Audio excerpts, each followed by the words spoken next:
Bom, olá! Hoje mais um episódio do Ponto Doc, onde a gente vai falar hoje com o Dr. João Gregório. Ele é especialista em câncer de estômago e de esôfago, trabalha no Instituto do Câncer do Estado de São Paulo e também na Rede Dora aqui em São Paulo. Então vamos abordar hoje câncer de estômago, esôfago, as suas nuances, diagnóstico, tratamento, o que esperar, quais são os sintomas, coisas que são corriqueiras num câncer que talvez não seja os mais comuns, mas que para quem tem algum parente ou para quem tem esse problema, muitas vezes ficam dúvidas. Então a ideia é a gente esclarecê-las. João, vamos lá, acho que a gente... Queria agradecer o convite, Luiz, e eu vou tentar explicar de maneira bem simples um pouco sobre a doença. Isso, ótimo. Porque vamos começar pelo básico, assim. Quando que eu devo me preocupar? Existe algum sintoma que dá um alerta? Vai atrás de um médico, você pode estar com um câncer de esôfago ou um câncer de estômago? Eu acho que eu vou dar um passo atrás. Eu explico para todo paciente que qualquer sintoma que ele não esteja acostumado, assim, eu tenho dor de cabeça esporádica, eu tenho enxaqueca, eu já conheço o meu corpo, fugiu do teu normal, acho que deve se preocupar. Mas falando especificamente de tumor de esôfago e estômago, clinicamente, assim, são sintomas bem diferentes, né? Esôfago é um tubo que liga a boca até o estômago. Então, eu explico isso para todo mundo, é encanamento. Se cresce algo ali, vai dar um sintoma obstrutivo, irritativo. Então, a pessoa tem dificuldade de engolir. Inicialmente para alimentos mais sólidos, pedaços, e se o tumor vai crescendo, isso até a líquido pode se tornar impeditivo da pessoa se alimentar. Então, a dificuldade de engolir talvez seja o primeiro sintoma que alguém deve se preocupar e procurar um atendimento médico. Se ele tem dificuldade de engolir, provavelmente perder peso é algo também que a gente deve estar atento. Se ele está engasgando, né, ou regurgitando, tendo vômito. Engasgo, entalo, eu acho que faz tudo entalo, parte. Como eu sinto que a comida está entalando. Qual é a população que a gente vê mais isso? A gente sabe que alguns países, como no Japão, tem uma incidência maior. Explica pra gente, é porque é a genética do japonês? São os hábitos? São vários motivos, Luiz. Então, trazendo para o Brasil, tumor de esôfago no Brasil é diferente do tumor de esôfago de países de primeiro mundo. Aqui, o tumor mais comum é um tipo chamado de carcinoma espinocelular, e que os fatores de risco desse tumor principalmente são tabagismo e etilismo. Tá? Felizmente isso vem diminuindo ao longo do tempo. Em contrapartida, nos países ricos, o tumor mais comum é o adenocarcinoma. E o perfil de paciente é o oposto, é o obeso, má alimentação, doença do refluxo gastroesofágico, quem tem sintomas de doença de refluxo gastroesofágico, e esses tumores vêm aumentando ao longo do tempo. E isso vem se invertendo, ainda assim, o tumor mais comum no mundo é o carcinoma espinocelular. Então, o mais comum no câncer de esôfago é de quem bebe, quem fuma. Exato. Esse é o resumo. Então, voltando no ponto, a pessoa deve se preocupar, acho que deve se preocupar em não fumar e não beber, esse é o primeiro ponto, antes de ter o sintoma. Não fumar, não beber, acho que é uma recomendação que todo médico sempre faz, né? Nem sempre todo médico cumpre. Agora, então, o outro é para um paciente obeso que tem queimação ou que tem refluxo, acaba sendo o câncer mais comum nos países mais desenvolvidos. Refluxo é um ponto importante, né? Você tem sintomas típicos e atípicos de refluxo. A gente sempre fala em queimação, azia, dor na boca do estômago, mas são os mais comuns. Mas esquece da tosse quando vai dormir, são sintomas menos frequentes, mas que também pode significar a doença do refluxo, né? Quem vai dormir fica com asma, quem vai dormir fica com tosse. Sintomas de empachamento. Muito bom.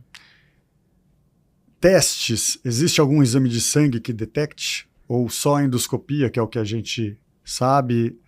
Todo mundo que tem esses sintomas que a gente está falando, então, entalamento, emagrecimento, regurgitação, às vezes também essa queimação, né? Ou tosse quando eu durmo, quando eu vou, eu sempre tenho tosse quando eu deito.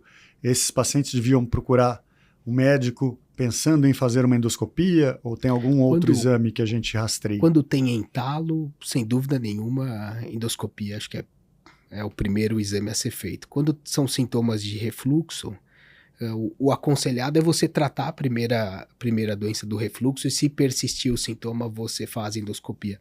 Até porque é uma doença muito comum, o refluxo. Então, senão você vai fazer endoscopia na população toda e isso se torna inviável, principalmente no contexto de saúde pública, né? Tá joia. Bom, ok, então a endoscopia, quando não está melhorando em relação à queimação, né? Você tratou adequadamente de um jeito certo, e não melhora, certinho, mas continua com queimação, valeria a pena a gente endoscopar, fazer uma endoscopia. E no questão do esôfago, que então é esse tubo, só para a gente esclarecer, a gente tem a boca, então, o esôfago que desce até o estômago, que é o primeiro órgão que vem do sistema digestivo. Antes do fígado, antes do pâncreas, vai ser o estômago, o armazenamento da comida ali, né? É o estômago. A endoscopia acaba sendo o exame que, de fato, comprova, né? Se você tem câncer ou alguma alteração até que pode acabar em câncer, né? Eu entendo que, às vezes, tem algumas alterações que são precursores de câncer. Essas alterações, se a gente tiver, tem algo que você pode fazer ou só essas mudanças mesmo de estilo de vida? Não, depende do que a gente está falando, tem sim coisas a fazer. Até o acompanhamento pode mudar. Então, se você tem, por exemplo, uma doença chamada esôfago de Barrett, que acontece pelo refluxo, que nada mais é que a troca o esôfago tem um tipo de pavimento. Se você sofre muito refluxo, isso vai lesando o pavimento que reveste o esôfago e troca para um subtipo glandular, que a gente chama, que é muito similar ao pavimento que reveste o estômago. Essa é uma doença de Barrett. Se alguém tem doença de Barrett, muda o acompanhamento. E algumas vezes muda o tratamento. Você consegue técnicas de remoção do esôfago de Barrett ou ablação do esôfago de Barrett. Tá joia. Bom, tá ótimo. Em relação ao diagnóstico, acho que a gente vale lembrar só que o diagnóstico é a biópsia, né? Então, daí a endoscopia vai tirar uns pedaços, fazer fragmentos que vai para o patologista e aquilo confirma que você tem um desses cânceres que você mencionou no esôfago. No estômago tem um tipo mais comum? O adenocarcinoma. Adenocarcinoma. O que é menos comum no esôfago é o mais comum. É o mais prevalente, né? No estômago. Se a gente passar para tratamento, quando que a gente opera, quando que a gente vai fazer químio? Vamos começar falando do esôfago primeiro, que talvez eles sejam diferentes. Quando que você opera, quando que você faz químio? Tem radioterapia também que entra no esôfago? Tenta explicar. O esôfago, então, ele é esse tubo que vem da boca até o estômago, ele é longo. Depende muito da localização, se ele está perto aqui da boca, no pescoço, ou se ele está mais baixo, perto do estômago. Isso porque cirurgia do esôfago é algo muito complexo. Complexo em termos de chance de complicação e até chance de óbito. Tá? Isso vem melhorando ao longo dos anos, mas não deixa de ser uma grande cirurgia.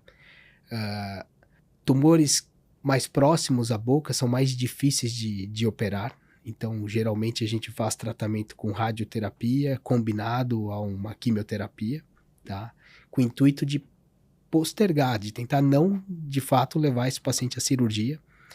Nessa região, o tumor mais comum é o carcinoma espinocelular e que tem uma excelente resposta. Muitos pacientes podem se curar com esse tratamento. Quando a gente passa para tumores um pouco mais baixos no esôfago, ainda assim envolvem geralmente radioterapia e quimioterapia e posteriormente o paciente é operado. É um tratamento combinado. E vale lembrar que o paciente já chega emagrecido, desnutrido por conta ainda tem um antecedente do cigarro, do etilismo, é uma doença muito complexa. A gente não lida só com o câncer, a gente lida com a complexidade do paciente.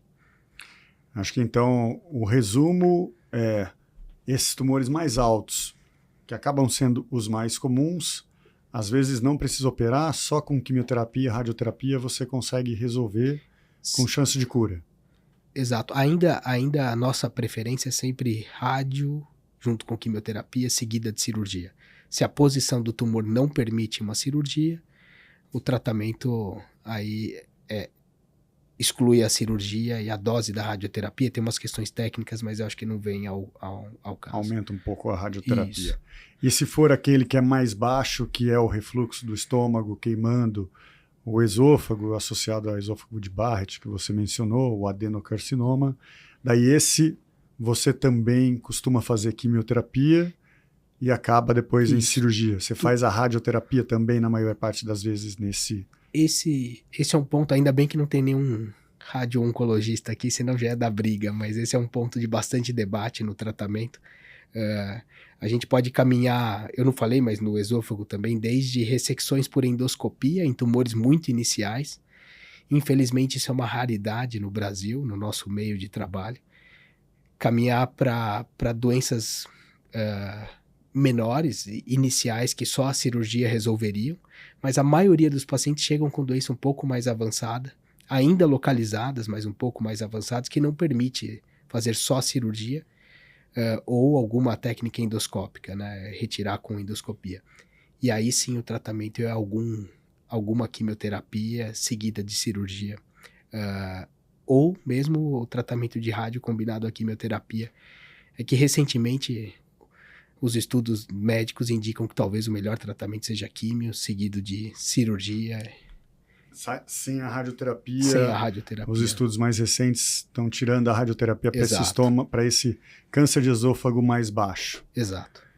Perfeito. Bem na transição, né? Entre o esôfago e o estômago. Acho que vale considerar a questão da cirurgia, como você mencionou, que é uma cirurgia grande, né? Se a gente for pensar, quando a gente tira, então esse tubo que conecta, o que se faz é o estômago fazer virar um tubo novo e costura o estômago aqui no esôfago perto da garganta, né? Na parte mais alta. Então daí desce direto, a gente come e vai direto para o estômago, tendo ainda uma opção às vezes de pegar o intestino grosso e interpor, mas acho que daí é uma cirurgia menos utilizada em algumas situações muito específicas que se opta por isso, quando às vezes já tem uma cirurgia no estômago, por exemplo, né? Ou até no caso de uma recidiva. Eu acho que o contexto é que você conserta o tubo que você tirou, você faz o estômago virar um tubo novo e descendo direto para o estômago, né? Em relação, você comentou que às vezes o tumor é um pouco maior. Quais são os exames que te levam a decidir? Então, esse paciente pode operar direto, como você mencionou. Esse paciente precisa fazer quimioterapia para depois operar. Quais são os exames? É ultrassom? Quais são os exames? No esôfago, endoscopia combinada, uma boa endoscopia, né, combinada com o PET scan. Geralmente, PET scan é o exame que mapeia o corpo todo com contraste específico, né? Isso geralmente já é suficiente para a gente ter um bom estadiamento do paciente. É óbvio que a gente acrescenta alguns exames, é uma localização, é uma anatomia desfavorável, tem o tubo por onde o alimento passa e por onde o ar passa são distintos, mas são colados. Então algumas vezes se o tumor está colado perto da via aérea, na traqueia, a gente também tem que fazer exames endoscópicos na via aérea, que é a broncoscopia, que a gente chama. Mas basicamente esses exames já são suficientes para a gente estadiar o paciente. No tumor de estômago, eu não vejo tanto papel para o PET scan. Apesar de eu brinco que eu queria saber quem é o marqueteiro do PET. Parece que é bom para tudo, né? Mas eu acho que para a maioria dos tumores de estômago, uma boa tomografia do corpo todo, tomografia do tórax, abdômen e pelve, junto com a endoscopia, o paciente está bem estadiado. Luiz, agora em relação já que eu falei do PET, em relação ao PET, existem locais que só fazem o PET com o flúor radioativo, existem locais que fazem o PET junto com o contraste iodado da tomografia. Me fala um pouco sobre isso, qual a tua opinião? O PET, para a gente entender, quando a gente fala PET, a gente está falando de 2 exames que você faz e depois você junta em um só. A tomografia, que todo mundo conhece, que pode ser feita sem contraste na veia, o contraste de iodo, ou com contraste na veia. E o PET é um exame de cintilografia, é um exame muito menos nítido. É como se a gente estivesse olhando uma pessoa atrás de um vidro do chuveiro, aquele vidro chapiscado. Então você vê que é uma pessoa, mas você não vê detalhe. Então o PET você pega uma foto da pessoa e você coloca uma em cima da outra. É mais ou menos isso. Você faz a tomografia e você coloca junto com o PET. Daí você consegue ver que aquela área de captação está no fígado, ou está no pulmão, ou está no pâncreas, ou está no estômago.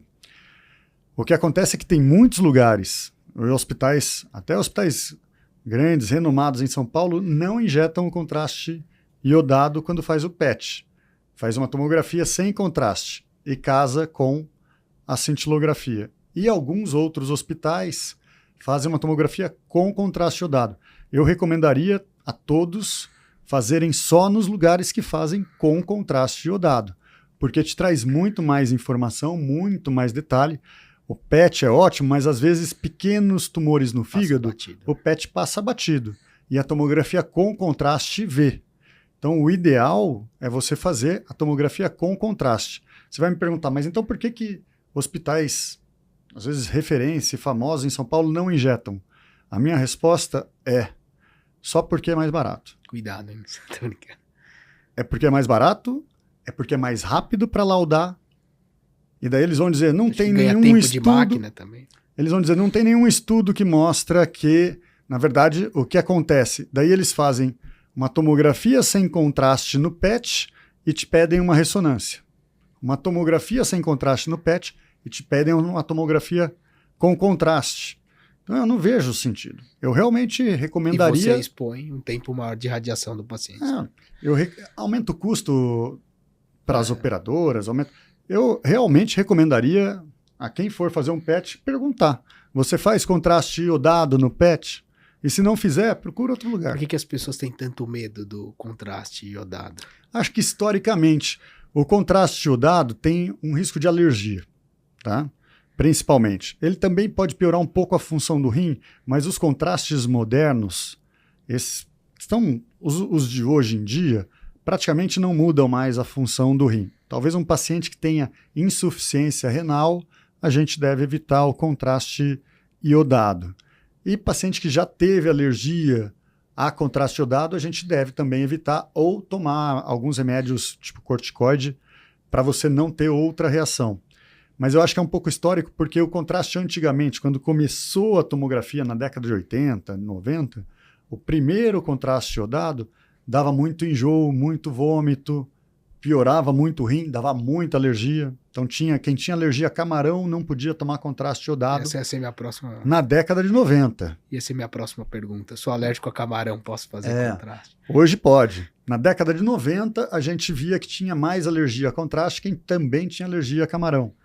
Mas hoje não tem mais essa correlação. Então, se você tem alergia a camarão, não coma camarão. O contraste você pode fazer. Se você fez uma tomografia com contraste e teve alergia, daí você deve evitar, ou você pode fazer, desde que a alergia não tenha sido uma alergia assim, muito grave. Então, se foi só a pele ficou com umas pipocas, ou eu fiquei vermelho e tive um pouco de coceira, isso é uma alergia leve. Você pode fazer de novo tomografia com contraste, mas tomar o cuidado de tomar alguns remédios antes de fazer a tomografia com contraste de novo, que é corticoide ou remédio para alergia mesmo, tipo Benadryl, você já não vai ter alergia, mas pode fazer. Em relação ao tratamento, vamos falar um pouco na quimioterapia. Eu vou fazer a quimioterapia, você descobriu hoje, e você falou que o mais comum é descobrir não na fase mais inicial, então eu vou precisar fazer quimioterapia. É uma quimioterapia muito pesada? É uma quimioterapia que cai cabelo? Quais são os sintomas que eu devo me preparar, os mais comuns? No tumor de estômago, eu definiria como uma quimioterapia pesada para o paciente. Pode cair cabelo, mas é um esquema chamado FLOT. Pesado, mas possível, e não é que o paciente... Quando a gente fala que o esquema é pesado, dá a impressão para o paciente que ele vai ficar na cama, inativo naquele período de tratamento, e não é isso que a gente vê, mas pode ter alguns sintomas, cansaço. Eu falo para o paciente, a bateria acaba mais cedo, não é cansaço de falta de ar, eu não vou conseguir fazer as coisas, mas eu estou habituado a trabalhar até as 20, eu não vou trabalhar até as 20, eu vou trabalhar até as 14, 15. É toda semana? É a cada 15 dias? É a cada 3 semanas? Como que é? infusões na veia, né? O tratamento é todo feito na veia, através de um catéter. Depois você pode até explicar melhor o que é esse catéter. Infusão por 24 horas a cada 15 dias. E a gente faz um tratamento para tumores não metastáticos, quando a doença ela é grande, mas não saiu para outros órgãos, a gente faz um tratamento em sanduíche. Faz 4 aplicações antes, o paciente opera e faz 4 aplicações após. Isso tem variações, algumas 4 aplicações a cada 15 dias. Então, 2 meses opera, depois mais 2 meses. Isso. Como alguns pacientes, metade dos pacientes não conseguem completar a quimioterapia depois de uma cirurgia, um número relevante. Tem muitos colegas que advogam que a gente deve antecipar, fazer toda a quimio antes, mas ainda não é algo standard assim, na literatura médica, não é um... Vale o raciocínio, tem um raciocínio que eu tenho, assim, de um modo geral, que a quimioterapia, ela está matando o que eu não estou vendo. Então, o conceito de que quando eu descobri um câncer no meu estômago, eu faço uma tomografia, tem um câncer grande. A chance de ter esse câncer espalhado é alta, mas os exames não mostram. Ainda a gente faz quimioterapia porque, como a chance é alta, deve ter células, às vezes, circulando pelo corpo. Às vezes até se implantaram já no fígado, ou no pulmão, ou num linfonodo, mas a gente não vê ainda nos exames de imagem. Acho que essa é a diferença do cirurgião e do oncologista, né? O cirurgião trata o que ele enxerga, o oncologista trabalha com probabilidade. Eu acho que deve ter célula circulante, eu acho que o risco, a probabilidade dessa doença voltar é alta. Então, o tratamento todo do oncologista é baseado em risco e não só no que ele enxerga de fato. A quimioterapia é como se a quimioterapia matasse o que eu não estou vendo, as células de câncer que eu ainda não vejo, e depois o cirurgião vem e tira o que eu estou vendo. Por que não faz o contrário? Como você explicou, senão eu tiro o que eu estou vendo, daí o paciente fica emagrecido, fica com a imunidade baixa, fica com dificuldade para fazer o esquema de quimioterapia, e daí aquelas células que antes a gente não via e que a quimioterapia tem uma chance de matá-las em definitivo, viram nódulos visíveis, e daí a quimioterapia também não vai ter a mesma eficácia quando são colônias tão grandes de célula. Ponto super importante, eu acho que parece óbvio para nós, mas para o paciente que chega na tua frente com câncer de estômago e você fala, espera um pouquinho para operar, ele já quer, atira isso de mim agora. E você tem que ter uma paciência, explicar que fazer a quimioterapia, a chance de cura dele é muito maior do que operar hoje.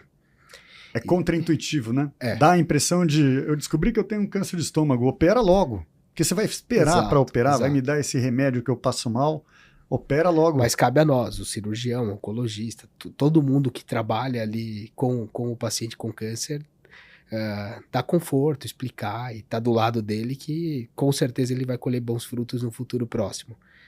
E o papel da quimio é exatamente esse, é evitar uma recorrência quando o tumor volta, né? Em relação à quimioterapia, é muito comum precisar do chamado Portocat, né? Não é toda a quimioterapia, acho importante colocar que não é todo paciente que vai fazer quimioterapia precisa desse Portocat. Tem algumas medicações que você pode tomar por comprimido, tem algumas medicações de quimioterapia que você pode pegar a veia e faz a quimioterapia, mas os esquemas mais fortes, como esse do estômago, o FLOT, a gente precisa do Portocat. Então, qual que é o contexto, né, o conceito, o que é isso? Imagina como se as veias fossem pequenos riachos, riachos com um curso de água lento e pouca água, e vão se juntando para formar rios, como o rio Amazonas, que é um oceano. E imagina que a quimioterapia que você vai fazer é um balde de tinta, que mata os peixes. Agora, se eu jogo o balde de tinta no riacho, daí queima todo aquele riacho. Então, você faz essas quimioterapias mais fortes numa veia na mão ou no braço, ela vai queimando. O paciente sente, às vezes, queimando, e não só dói, como a veia acaba fechando. Então, você perde as veias. Quando você faz no Portocat, você punciona uma veia próxima do coração, a veia cava, a maior veia do corpo, aonde o fluxo de sangue é muito grande. Quando você vai jogando a quimioterapia, daí é como se você estivesse jogando aquele balde de tinta no Rio Amazonas. O Rio Amazonas não vai ficar verde. Aquilo vai misturar no Rio Amazonas, vai ficar, não dá nem para sentir o gosto. Então aqui vai caindo na corrente sanguínea e já misturando. Então não queima, o paciente não sente dor e depois fica então circulando a quimioterapia até ela ser eliminada, às vezes pelo fígado, às vezes pelo rim, às vezes pela via biliar, tá? Pelas formas de se eliminar uma quimioterapia, enquanto isso ela fica circulando no corpo.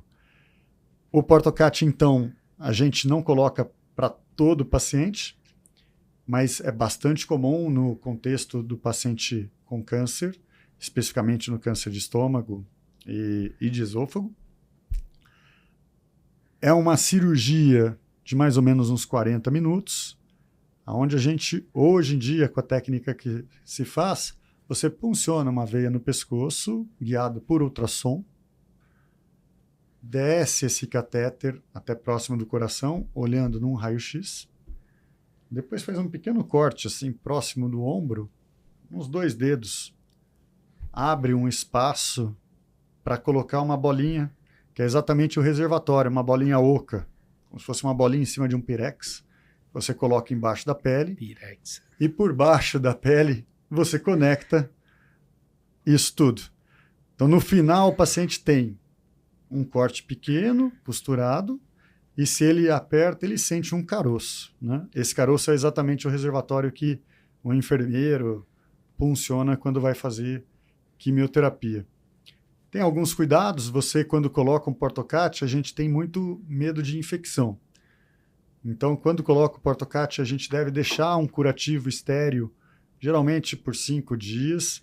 A gente pede para proteger no banho, não fazer movimentos com o braço, não fazer musculação, ou jogar tênis, ou fazer trabalhos braçais. Depois de 15 dias, já costuma estar cicatrizado, né? Ainda assim, coisas muito bruscas com o ombro, tipo natação, ou sacar no tênis, ou vou pintar um telhado, que a gente fica exercitando muito o ombro, a gente deve evitar por pelo menos mais um mês, para estar bem inserido, esse catéter bem protegido, e o catéter pode durar anos, né? Tem paciente que às vezes não quer tirar o catéter, mesmo quando já terminou o tratamento, e ele quer manter, porque não deixa de ser uma veia boa, né? É sempre uma veia fácil de pegar e uma veia Ele percebe que é mais cômodo ao longo do tratamento. É cômodo. Mas quando não precisa mais dele, então acabou a quimioterapia. Logo que acaba a quimioterapia, é muito comum precisar ainda de muitos exames, então a gente acaba deixando. Os Portocats tem 2 tipos. Tem um tipo que você pode colher sangue por ele. Tem um tipo que não. Isso é uma coisa que precisa saber o paciente qual que ele pôs. Mas se ele colocou um que pode colher sangue, muitas vezes ele não quer tirar porque ele fica colhendo sangue pelo Portocat, ele faz tomografia pelo Portocat, que também não é todo Portocat que pode fazer tomografia, então os pacientes precisam saber qual tipo que ele tem, qual tipo que ele pôs, mas esses mais modernos é uma comodidade mesmo quando acaba o tratamento. Às vezes a gente não tira também, porque logo que acaba o tratamento a gente gosta de passar por um período de vigilância, né? Exato. A gente nunca fala que um paciente está curado quando acabou o tratamento de quimioterapia, né? A gente fala que o paciente está curado quando passaram anos sem tratamento e já acabou a quimioterapia. A maioria dos cânceres, 5 anos. Vale para o estômago e para o esôfago? Vale, mas como são tumores bastante agressivos, geralmente voltam em 2 anos. Então, mas se passar 5 anos sem voltar, você fala que está curado com 5 anos. Ele, se não voltou em 5 anos, a gente pode assumir que não volta mais. Exato. Então a gente vai falar que está curado com 5 anos, mas geralmente a gente tira esse Portocat depois de 2 anos. É muito pessoal isso, né? É muito pessoal. Vou nem colocar um prazo, porque eu conheço, cada um faz de uma maneira. É importante entender que você coloca, você pode ficar anos com ele e você pode tirar quando já não está mais precisando, né? Quando você fica confortável, tanto o oncologista quanto o paciente ficam confortáveis em não ter mais o Portocat, você pode tirar. Eu acho que é algo que que é muito comum e muita gente tem essas Mas são dúvidas, coisas né? que facilitam a vida do paciente demais, né? É algo... Mesmo quando não é obrigatória a passagem de um portocate, quando é um tratamento prolongado, tudo. Minha impressão no dia a dia é que os pacientes vivem melhor assim. Se a gente falar quando as coisas não dão certo, tá? No câncer de estômago, para onde o câncer de estômago espalha mais? Um órgão pouco conhecido e muito comum que o tumor de estômago caminha, além dos linfonodos, que são um sistema linfático ali, são gânglios. Sempre explico para o paciente, quando a gente tem infecção de garganta, aquelas bolas que ficam no pescoço, as chamadas ínguas, a gente tem íngua no corpo todo. Então, isso faz parte do nosso sistema linfático de defesa, né? E ao redor do estômago tem vários. Tanto é que o cirurgião remove isso na cirurgia também. Então, esse é um local que o tumor caminha com muita frequência. Peritônio é um órgão pouco conhecido. É basicamente um revestimento de alguns órgãos abdominais. É como se fosse um filme, um agipaque por cima ali do intestino. Como se fosse a toalha da mesa, né? E é um órgão que geralmente a gente não consegue perceber com facilidade nos exames. Se ele tiver muito espesso, deve estar acometido pela doença. Aliás, a gente não falou, mas no mapeamento da doença, para enxergar o tamanho da doença, muitas vezes a gente precisa até que o cirurgião olhe, faça uma videolaparoscopia, coloque uma câmera dentro do abdômen para enxergar, ver se tem algum ponto de doença ou não nesse peritônio, de tão difícil que ele é, algumas vezes a gente enxergá-lo.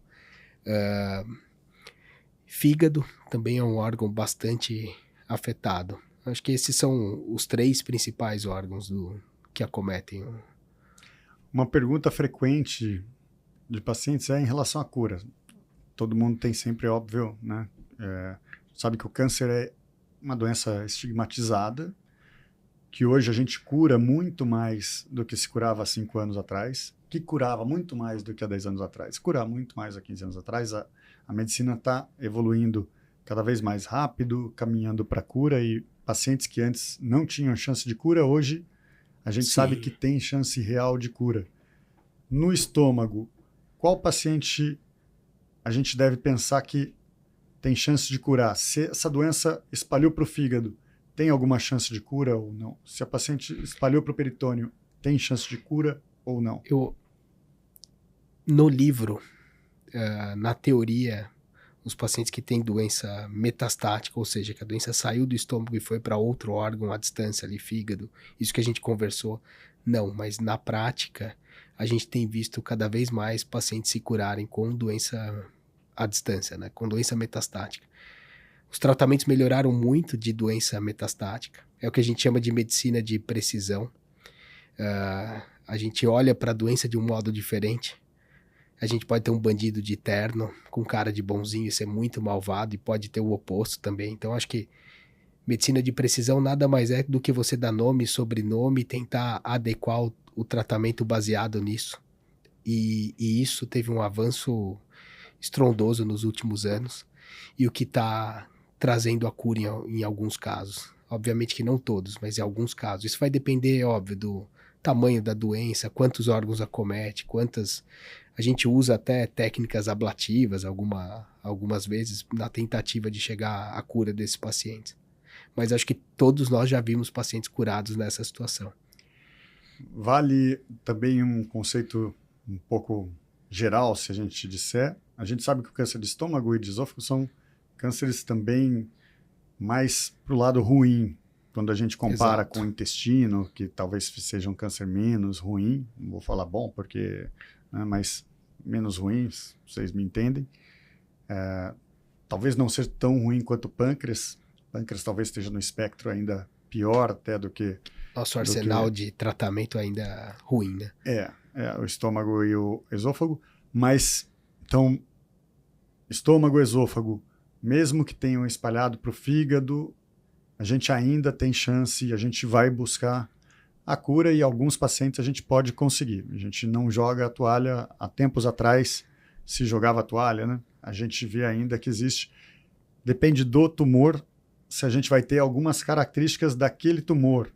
Essas características, elas estão nas moléculas. É uma coisa, de fato, super complicada, uma coisa que está super moderna, está super atual, mas que, se o que gerou, eu entendo assim, o que gerou aquele câncer, algumas mutações no DNA do câncer estão presentes, mesmo metastático, ele pode ser curado. Alguma coisa nessa linha que... Exato. Quando o tumor tem algumas alterações que a gente tem um remédio específico para ela, a nossa taxa de sucesso aumenta. Mas eu explico de maneira bem simples para o paciente. A gente começa uma jornada subindo uma escada. Todo mundo sabe onde quer chegar, todo mundo quer chegar na cura. Mas a gente só chega lá subindo um degrau por vez. Então esse é nosso objetivo, mas a gente não olha o objetivo, olha o próximo degrau. Então se você atende uma doença, um paciente com uma doença muito volumosa, o primeiro degrau é estacionar essa doença, ela está crescendo, eu frear a doença já é uma vitória, já é um degrau. E eu acho que é uma doença que a gente aprende a comemorar todas as etapas, degrau por degrau, e não só focar na última etapa. Mesmo porque nos casos que não atingem a cura, não significa que a vida acabou. Então, esses pacientes podem viver por anos e anos, com uma excelente qualidade de vida, tocar os seus projetos. Então, eu tenho muito receio nesses conceitos, isso não tem cura, porque dá a impressão de, acabou, minha Desiste, vida... né? E não é isso. Gente, eu acho também esse é o conceito geral.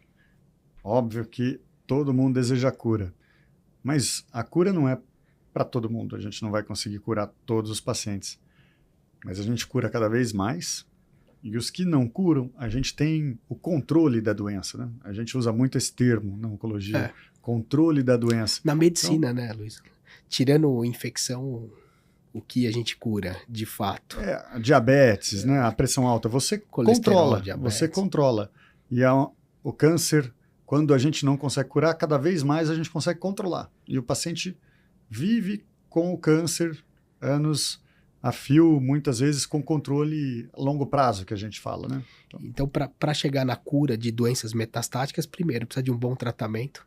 Felizmente a gente evoluiu para novos tratamentos, imunoterapia, terapia-alvo e uma série de outros tratamentos. Com melhores tratamentos, obviamente, a gente consegue frear mais, diminuir, às vezes até fazer a doença desaparecer aos nossos olhos. Isso não significa que não pode voltar. E ainda a gente utiliza, às vezes, de cirurgias, técnicas de ablação do fígado, etc. João, vou te fazer um desafio aqui, agora só porque você mencionou. Explica para quem não é médico, oncologista, para quem não é médico, qual que é a diferença de imunoterapia e terapia-alvo? O que é isso que você falou? Eu explico, imunoterapia é o seguinte, o nosso sistema imunológico, ele está a todo tempo reconhecendo no teu corpo o que é seu. Ele não está a todo tempo reconhecendo um inimigo. Então ele olha para a tua pele, essa é a pele do Luiz, e não agride. Se isso acontece, a pessoa tem alguma doença autoimune, ela está agredindo o próprio corpo. O sistema imunológico, na maioria das vezes, ele não reconhece o câncer como sendo algo não seu. Ele reconhece o câncer como... Ele tá vendado. Isso eu gosto de falar, que o sistema imunológico quase todo dia mata um câncer nosso. Uma célula que saiu, que se duplicou esquisita, o sistema imunológico fala, essa célula não é normal e mata. O câncer que desenvolve é quando ele se multiplica de uma forma esquisita, descontrolada, mas consegue enganar o sistema imunológico. Exato. O sistema imunológico não percebe que aquela célula é doente. É como se ele tivesse vendado. Então, a imunoterapia tira a venda do sistema imunológico. Ela mostra para o sistema imunológico que aquilo deve ser agredido. Isso é totalmente diferente de quimioterapia. Quimioterapia basicamente atua na multiplicação celular. A gente freia a multiplicação celular que ocasiona a morte. Por isso que atua em células boas, células células do câncer, células não do câncer. E terapia-alvo são tratamentos onde a gente tem de fato um alvo. Então, por exemplo, a célula tem um defeito na membrana, na superfície dela, um defeito X. Eu tenho um bloqueador X. A pessoa toma, ele vai atuar naquele receptor da célula. Você não tenta terapia-alvo para todo mundo, então? Não, a pessoa tem que ter aquele defeito, entre aspas. Você tira um pedaço do tumor e procura alguns alvos que a gente sabe que existem, e se a pessoa tiver um daqueles alvos que existe o tratamento para ele, daí você usa, independente se é tumor de estômago, tumor de mama, se aquele alvo acontece no tumor de mama ou no tumor de estômago, você pode usar esse remédio. Eu acho que é exatamente isso. O termo técnico é agnóstico, né? Um tratamento agnóstico é um tratamento que funciona em câncer de mama, em câncer de estômago, em câncer de pele, em câncer de pâncreas, desde que... Em tumor de estômago, a gente tem usado muito uma terapia anti-HER2 que foi desenhada para a mama, né? Inicialmente para a mama. Eu sempre explico que você não usa um remédio para um outro órgão, a resposta, o benefício é igualzinho, mas funciona também. Então, quando tem a mesma mutação, a mesma alteração do genoma da mama ali, do gene da mama, a gente usa o remédio. Eu acho isso é uma das coisas fantásticas e que revolucionou a oncologia, né? A oncologia. No estômago, é infrequente ter esse alvo ou é frequente? O que é frequente para você, né? Para mim, se for menos de 5%, é infrequente. Não, então se a gente for juntar todas essas alterações, são frequentes, porque hoje em estômago, a gente fala em instabilidade de microsatélite, fala em HER2, fusão do FGFR, tumores ligados ao Epstein-Barr vírus, Claudina. Então, são vários alvos. O leque está aumentando e, obviamente, a porcentagem está cada vez maior. E todas essas que eu citei, se não já não tem droga na prateleira, está muito perto de chegar. Até um ponto onde a maioria dos tumores? Não, ainda não. Mas, por exemplo, imunoterapia funciona para a maioria dos tumores de estômago. Hoje no Brasil é bula para todo tumor de estômago. Interessante. Imunoterapia, cada vez mais a gente vê novos tratamentos de imunoterapia funcionando para cânceres distintos. Né? Poucos cânceres, acho que o estômago talvez seja um que evoluiu e pâncreas ficou parado, né? Eu acho que pâncreas e imunoterapia ainda não se casaram, né? Não se encontrou ainda a imunoterapia que funciona no câncer de pâncreas. No estômago, então, a gente já teve a imunoterapia entrando como um avanço. Muito, muito bom saber. O que mais que a gente pode falar de câncer de estômago? Acho que a gente não falou risco familiar, né? Apesar de ser uma doença onde os fatores ambientais, ou seja, o que nós fazemos é o que aumenta o risco, há um pequeno grupo de pacientes que tem um risco familiar, ou seja, o tumor pode passar de pai para filho. Vou te perguntar.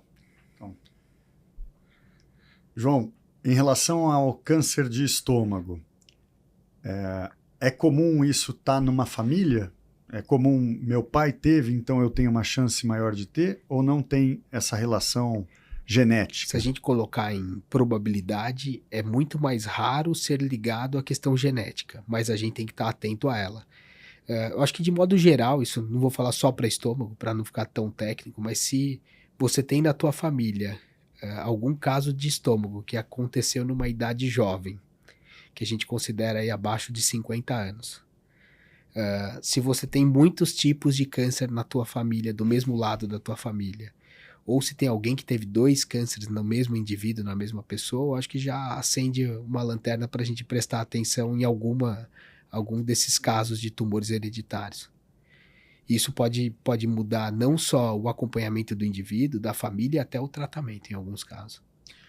Existe hoje médicos oncologistas especializados nisso, né? Especializados em procurar alguma alteração genética que esteja desencadeando câncer numa determinada família, né? Oncogeneticista, que a gente pode pensar. O estômago existe um componente genético, então não é o mais comum. O mais comum existe. É esporádico, mas existe. Se você tem um pai ou parente de primeiro grau que teve um câncer de estômago mais novo, talvez você ficar um pouco mais Exato. atento. Existe síndrome de câncer gástrico hereditária, existe uma síndrome que está relacionada a tumor de mama, existe uma síndrome que está relacionada a outros tumores, por exemplo, síndrome de Lynch, coloretal, endométrio. Então tem muitas síndromes que podem predispor a tumor de estômago. Isso é mais raro no câncer de esôfago, né? Quando a gente fala em prevenção, o câncer de esôfago e de estômago não tem um exame preventivo, um exame de rastreamento, igual mamografia, por exemplo. Para esses pacientes que têm histórico na família, vale a pena fazer uma endoscopia? A partir de quantos anos você recomenda fazer uma endoscopia? Vai depender muito da síndrome, né, Luiz? Acho que o primeiro ponto, se você tem história, é procurar ajuda de um oncogeneticista ou até mesmo de um oncologista, para tentar mapear se você de fato tem esse risco. Ou se alguém da tua família já fez algum teste que determinou de fato, deu o diagnóstico de alguma síndrome, porque isso vai mudar. Há casos extremos onde a gente discute a retirada preventiva do estômago. Qual é o caso? Câncer gástrico familiar é um dos casos. Mas e daí você retira com quantos anos? É uma discussão complexa, porque existe uma coisa chamada penetrância. Penetrância é o seguinte: eu nasci com um defeito no meu gene que predispõe o risco de ter câncer de estômago, mas 100% dos casos vão desenvolver câncer de estômago ao longo da vida? Não. E essa penetrância parece ser muito variável, muito diferente em diferentes populações, talvez envolva aí questões ambientais também. Então essas discussões são, ao meu ver, muito, muito complexas. Só para explicar, então, eu tenho uma alteração genética, meu pai tem, meu filho tem.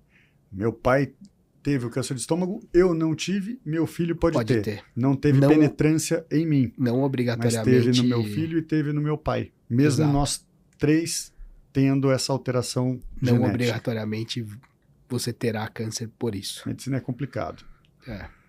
Aí envolve tratamento de bactérias que podem aumentar o risco de câncer de estômago. H. pylori, né? H. pylori. Bastante conhecido. Tratamento chato.